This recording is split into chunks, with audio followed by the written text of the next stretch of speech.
سب سے پہلی مصیبت اللہ اس کی روزی سے برکت کو اٹھا لے گا۔ حضور فرما رہے اور آقا نے کہا ہونا ہی ہونا ہے۔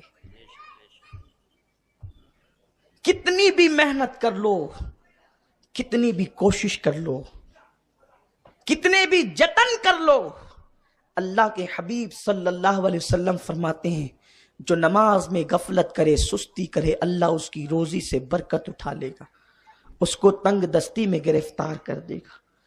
نمازیوں کا حال دیکھو، ایک چھوٹی سی مثال دیتا ہوں، آپ برا نہیں مانیں گے۔ آپ کماتے ہیں 10,000 منتھلی، مہینے کا 10,000 کماتے ہیں۔ میرے خیال سے لوم چلانے والے لوگ اگر اچھا چل رہا ہو تو ہفتے بھر میں 2,000 روپے تو کما ہی لیتے ہیں، ہے نا آپ جی؟ 2-3 ہزار ہے، 2,000 2,500 کما لیتے ہیں، جو بھی آپ۔ لیکن امام کو آپ کتنا دیتے ہیں؟ 1,000-1,500 روپے ہفتہ۔ صحیح ہے؟ یہ بھی میری قوم کا بہت بڑا المیہ ہے۔ ایک لوم مزدور سے کم امام کی تنخواہ ہے۔ اور اگر آپ برا نہیں مانے تو ٹرسٹیوں کا حال یہ ہے کہ وہ تنخواہ بڑھانے سے ایسے ڈرتے ہیں جیسے ان کو اپنے گھر سے دینا ہے یا اپنے باپ کی وراثت سے دینا ہے۔ یہ حال ہے۔ اگر کسی امام کی 2,000 تنخواہ ہو جائے تو محلے کے لوگ امام کی تنخواہ 2,000، تو امام انسان نہیں ہے؟ اس کی کوئی ضرورت نہیں ہے، اس کے بچوں کی ضرورت نہیں ہے، اس کی بیوی کی ضرورت نہیں ہے۔ تیری بیوی تیری بائک پر گھومنے کی شوقین ہے تو کیا امام کی بیوی کا دل نہیں ہے کہ اگر تو جمعہ کے لیے اپنی بیوی کو بائک پر پہنچانے جاتا ہے تو کیا امام کی بیوی کا دل نہیں چاہتا ہوگا کہ میرا شوہر بھی مجھے بائک پہ پہنچائے؟ امام بننے کے بعد انسان مٹی اور پتھر کا ہو جاتا ہے، اس کے اپنے ارمان نہیں ہوتے، اس کے بچوں کے ارمان نہیں ہوتے۔ اور قوم کا حال تو یہ ہے کہ اماموں کو بائک پر دیکھ کر میری قوم جتنا جلتی ہے شاید کوئی کافر بھی نہیں جلتا ہوگا اتنا، امام کو بائک پہ دیکھ کر۔ ہاں یہ حال ہے، امام بائک پر۔ ارے نادان، تجھے کیا پتا اماموں کی شان کیا ہے؟ امام تیرا وکیل ہے اللہ کی بارگاہ میں حالت نماز میں۔ جو قوم امام کا اچھا نہ دیکھ سکے اس قوم کو اچھے دن کیسے آ سکتے ہیں؟ سیاسی لیڈران اگر بیت المال کا پیسہ کھا کر کے ترقی کریں تو کوئی ان پہ انگلی نہیں اٹھاتا۔ اب بیچارے امام کو اگر بائک پہ دیکھ لے تو میری قوم کے تن بدن میں آگ لگتی، امام کے وجود پہ اچھے کپڑے دیکھ کر میری قوم بے چین ہوتی ہے، اتنے اچھے کپڑے۔ نادان سن، تجھ سے کم تنخواہ ہے لیکن تجھ سے اچھا کھا رہا ہے، تجھ سے کم تنخواہ ہے لیکن تجھ سے اچھا لباس پہن رہا ہے، تجھ سے کم تنخواہ ہے، تجھ سے اچھے انداز سے گھر میں رہ رہا ہے۔ کیوں؟ تو بے نمازی ہے، وہ نمازی ہے۔ ہاں، اللہ نے بے نمازیوں کی روزی سے برکت اٹھائی ہے۔ امام سے یہ پوچھنے سے پہلے کہ آتا کہاں سے ہے، یہ نہ سوچ لیتا حدیث پڑھ کر کہ اللہ عطا کرتا ہے۔ اور اللہ کسی چیز میں برکت دے دے، دیکھو اس کی برکت کی شان کیا ہے۔ سور کے یہاں 11 12 بچے پیدا ہوتے ہیں سال میں، ہے نا، لیکن اللہ نے برکت نہیں دی۔ اور بکری کے یہاں سال میں 2-3 بچے پیدا ہوتے ہیں لیکن کتنی برکت ہے۔ بقرعید پہ ہم لاکھوں ذبح کرتے ہیں۔ کبھی کسی سال سنا اس سال قربانی نہیں ہوگی، بڑا سالٹیج چل رہا ہے؟ کبھی سنا؟ نہیں سنا۔ کیوں؟ حلال ہے، اللہ نے برکت دی ہے۔ تو اللہ برکت دیتا ہے تو اتنی کثرت سے ذبح ہو کر بھی واپس آ جاتے ہیں، اور وہاں برکت نہیں ہے تو برکت نہیں ہے تو ہر محلے میں آپ کو بکریاں ملے گی لیکن ہر محلے میں آپ کو خنزیر نہیں ملے گا۔ یہ اللہ کی دی ہوئی برکت ہے۔ تو اگر ہم بھی نماز کی پابندی کریں اللہ ہمیں بھی برکت دے گا، اور اس کی برکت کے کیا کہنے، سبحان اللہ۔ اگر وہ برکت دینا چاہیں تو کیا ہوا، ایک مرتبہ پانی ختم ہو گیا، پانی ختم ہو گیا، صحابہ ہیں یا رسول اللہ پانی ختم ہو گیا۔ حضور نے فرمایا کہ کسی کے پاس ہے؟ کہاں ہے؟ ایک کٹورے میں پانی انڈیل دیا، حضور نے اس میں ہاتھ رکھا، اللہ اس میں برکت دے، اللہ اس میں برکت دے. لوگ پانی سے مشکیزیں بھرنے لگے, وضو کرنے لگے, پینے لگے, اونٹوں کو پلانے لگے, پانی ختم ہی نہیں ہوتا. صحابی کہتے ہیں ہم نے جھانک کے دیکھا تو حضور کی انگلیوں سے پانی کے چشمے جاری تھے. یہ برکتوں کا عالم. آقا کریم علیہ السلام فرماتے بے نمازی کی پہلی مصیبت اللہ روزی سے برکت اٹھا لیتے. کتنی بھی محنت کرو, جمعہ بھی چلاؤ گے نا, سکون نہیں ملے گا, کیونکہ اللہ نے برکت اٹھائی. اور اللہ جس سے برکت اٹھا لے پھر اسے دنیا کی کوئی طاقت برکت نہیں عطا کر سکتی. اور ہمارے گھروں سے برکت اٹھ گئی, کیونکہ ہمارے گھروں میں صبح کے وقت ٹی وی چلتا ہے, لوگ اس پہ بھجن سنتے ہیں, لوگ اس پر شرکیہ کلمات سنتے ہیں. بتاؤ آج کتنے مسلمان ہیں جن کے گھروں میں پابندی کے ساتھ قرآن مقدس کی تلاوت ہوتی ہے؟ کتنی عورتیں گھروں میں قرآن کی تلاوت کرتی ہیں؟ اللہ کے حبیب صلی اللہ علیہ وسلم فرماتے ہیں جس گھر میں قرآن کی تلاوت نہ ہو وہ گھر ویران قبرستان کی طرح ہے. تو جب جس کو آقا ویران کہہ دیں اس کو آباد کون کر سکتا ہے؟ اس لیے خدا کے لیے نماز کی پابندی کرو. آج سے عہد کرو کہ ہم انشاءاللہ نماز کے لیے ٹائم ضرور نکالیں گے. اور نماز نہیں پڑھو تو دنیا میں بھی بے برکتی, آخرت میں عذاب. جو ایک وقت کی نماز جان بوجھ کر چھوڑ دے اس کو کتنا عذاب دیا جائے گا, کتنا عذاب. میرے آقا صلی اللہ علیہ وسلم فرماتے ہیں بے نمازی کو بچہ قتل کرنے سے زیادہ, زنا کرنے والوں سے زیادہ اللہ تبارک و تعالی عذاب عطا فرمائے گا. حیرت ہے, جو زنا کرتے ہوئے پکڑے جاتے ہیں ہم ان کا تو بائیکاٹ کرتے ہیں, بالکل کرنا بھی چاہیے, لیکن جو نماز کے وقت ادھر ادھر بیٹھے ہوتے ہیں نماز نہیں پڑھتے ان کا بائیکاٹ کون کرے گا؟ کیونکہ لوگ نماز چھوڑنے کو گناہ سمجھتے ہی نہیں ہیں الا ماشاءاللہ. زنا سے بڑھ کر گناہ ہے نماز چھوڑنا, قتل سے بڑا گناہ ہے نماز چھوڑنا.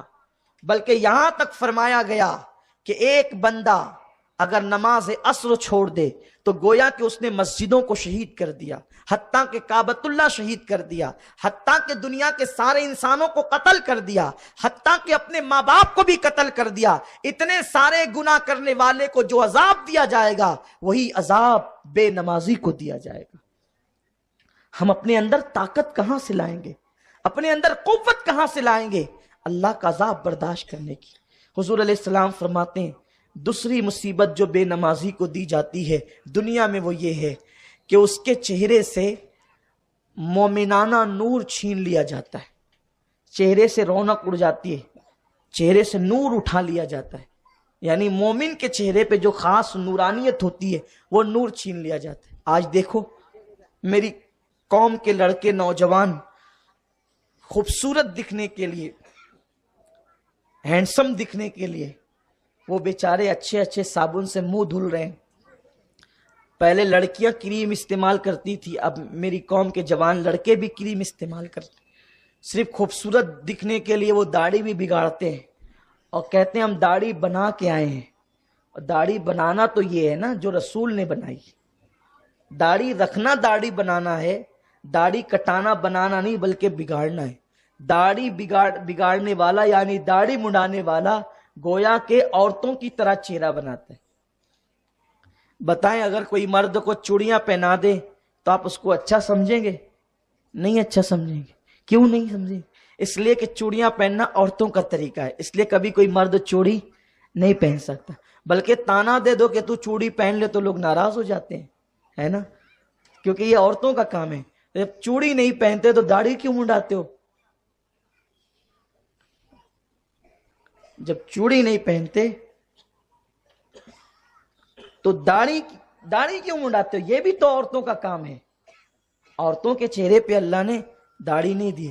ایک کسی بزرگ نے بہت اچھی بات کہی ہے کہ مرد داڑھی کٹا کر کے عورتوں کی طرح چہرہ بناتا ہے, داڑھی اتنی ضدی ہے پھر آ کے کہتی ہے وہ تو لڑکی نہیں ہے لڑکا ہے. کیا بات ہے, تو مرد ہے عورت نہیں ہے. وہ پھر کٹا ڈالتا ہے تو پھر داڑھی ضد کرتی نہیں تو لڑکا ہے, پھر کٹا ڈالتا ہے. پھر ہنسنے کی بات نہیں ہے. اس لیے لوگوں مردوں کی طرح بنو, مردوں کی طرح رہو. یہ مردوں کا طریقہ ہے داڑھی رکھنا.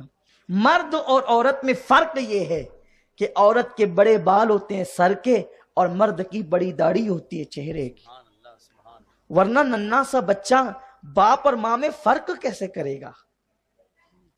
باپ اور ماں میں فرق کیا ہوگا؟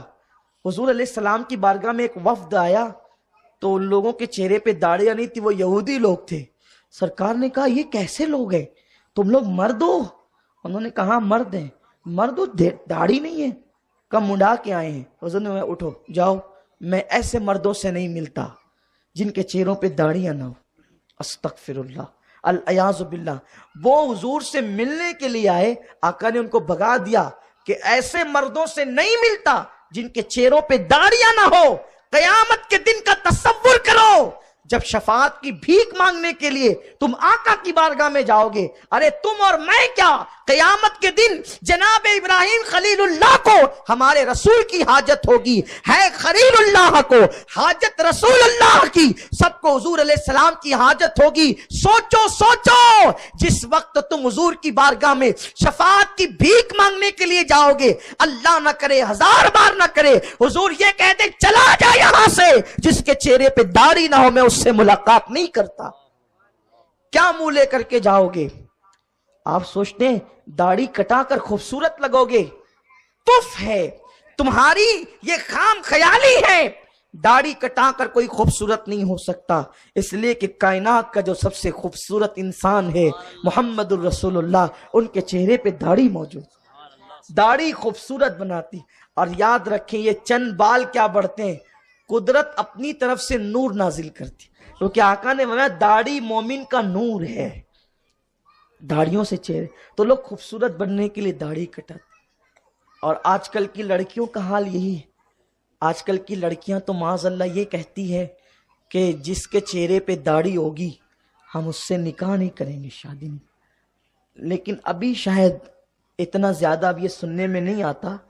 مجھے ایک بزرگ کی بات بہت اچھی طرح یاد ہے کہ لڑکیاں کہتی ہیں نا جس کے چہرے پہ داڑھی ہوگی ہم شادی نہیں کریں گے، ہر لڑکا داڑھی رکھ لے تاکہ کوئی بغیر داڑھی والا لڑکا ملے ہی نہیں، ایک ماحول بنے۔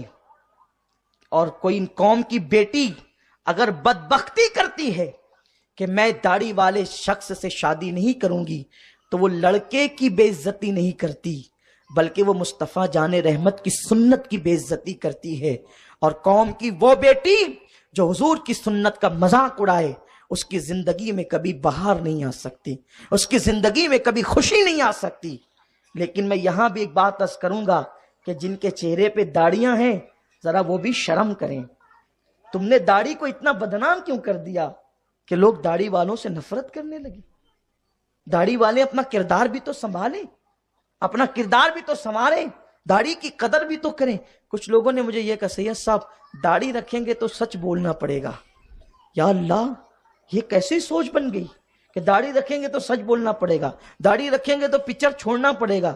ارے تو مسلمان ہے تو تجھے سچ بولنا پڑے گا، تو مسلمان ہے تو تجھے پکچر چھوڑنا پڑے گا، داڑھی رکھ یا نہ رکھ، تو مسلمان ہے تو تجھے ان باتوں پر تو عمل کرنا ہی پڑے گا۔ اور اسلام میں داڑھی ہے اس لیے تجھے داڑھی بھی رکھنی پڑے گی۔ تو میرے آقا صلی اللہ علیہ وسلم کے دیوانوں، آج قوم کی بیٹیوں کو بھی کریکشن کرنے کی ضرورت ہے۔ سوچ تو صحیح، آج قوم کی بیٹیاں یہ سوچتی ہے جس کے چہرے پہ داڑھی ہو میں اس کے ساتھ شادی نہیں کروں گی، اس لیے نوجوان داڑھی کٹاتے ہیں۔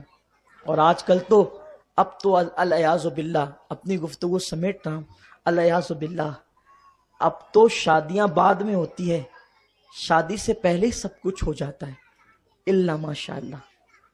قوم کی بیٹیاں نوجوان لڑکوں کے ساتھ رابطے بڑھا کر اپنا سب کچھ لٹا دیتی، اور قوم کے نوجوان لڑکے شادی سے پہلے ساری لذتیں حاصل کر لینا چاہتے ہیں۔ بس میں جاتے جاتے اپنا درد دل اتنا پیش کرنا چاہتا ہوں کہ اگر تم شادی سے پہلے شادی کے بعد کی لذتیں حاصل کرنا چاہتے ہو تو کسی کی عصمت کو تار تار کرنے سے پہلے ذرا اپنی بہن بیٹی کا تصور بھی کر لیا کرو۔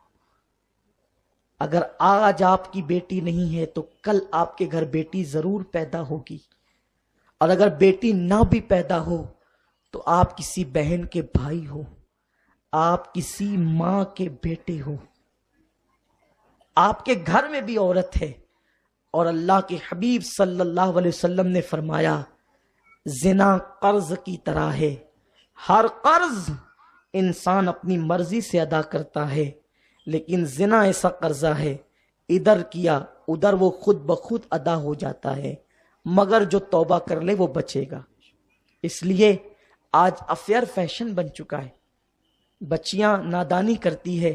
میں اپنی قوم کی بیٹیوں سے بھی کہتا ہوں، میری قوم کی بیٹیوں، یہ جو تم افیئر فلمیں دیکھ کر کے کر رہی ہو، کوئی لڑکا افیئر کرنے والا تمہارا ہمدرد نہیں ہے،